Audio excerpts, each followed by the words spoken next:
three things required for a spiritual success: attitude, attitude, and attitude. What sort of attitude one must have? It is like lover's passion or lover's state of heart.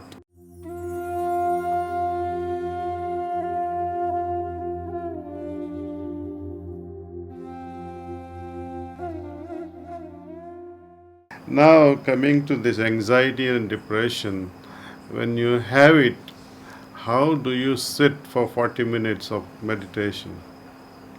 So, this question is something like, when we making a deal with the child is running a fever of 102 degrees, and your daughter or granddaughter argues with you, mommy, I will take only 2 drops of this medicine. Would you agree with that? Of course, you will agree and say, okay, why not 2 drops? I'll give you 2 drops, and you will cheat and say, okay, let's finish this. And instead of 2 drops, you will give a complete, proper dose as a mother. Now, here, the mother and the taker, both are same individual, myself. Your conscience is your mother. Your desire is yourself. And you say, oh, I can't. The very thing that can cure meditation, you're trying to postpone it, and you want to take 1/10 of a dose. And even that will not work, because meditation to me is not about time. You can meditate for 1 hour and don't get a single bit of transformation within you.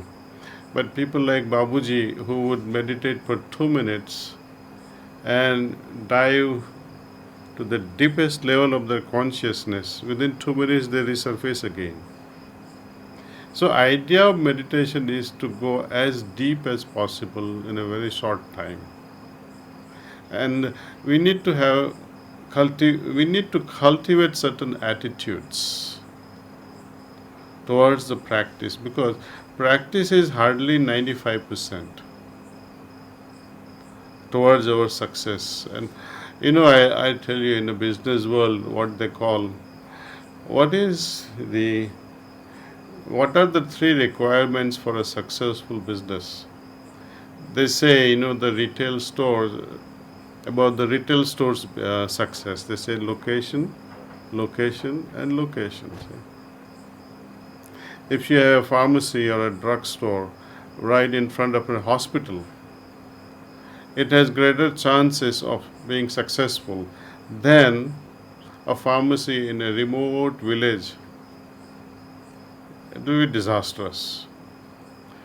Likewise, 3 things required for a spiritual success: attitude, attitude, and attitude.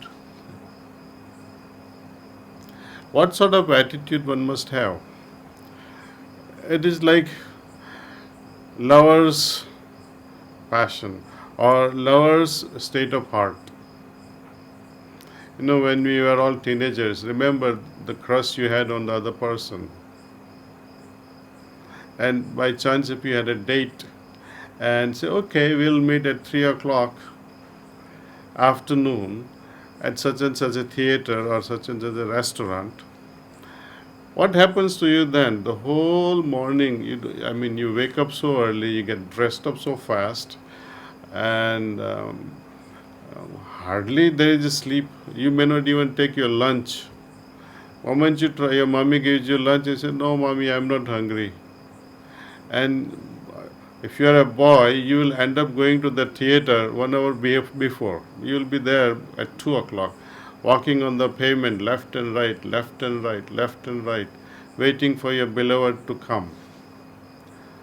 And if she decides to tease you and comes 5 minutes late, you'll say, oh my God, my world is ending. Maybe she is not interested in me. Maybe she will say no. Maybe she'll forget about her. So this is the kind of attitude we got to have when we are pursuing God. Are you crazy about realizing the ultimate?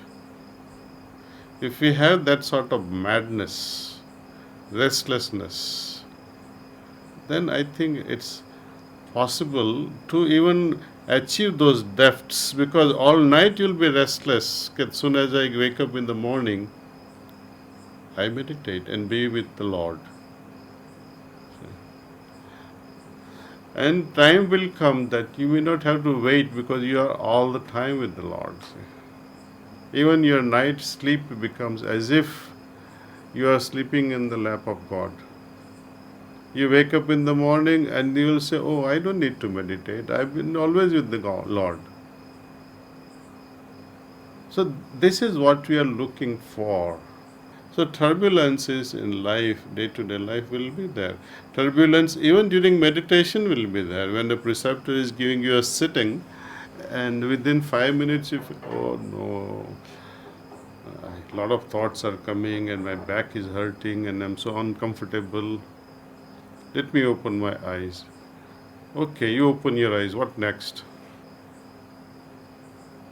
So might as well close your eyes and go through the process and see what really happens. Accept the situation for 20 minutes, 30 minutes.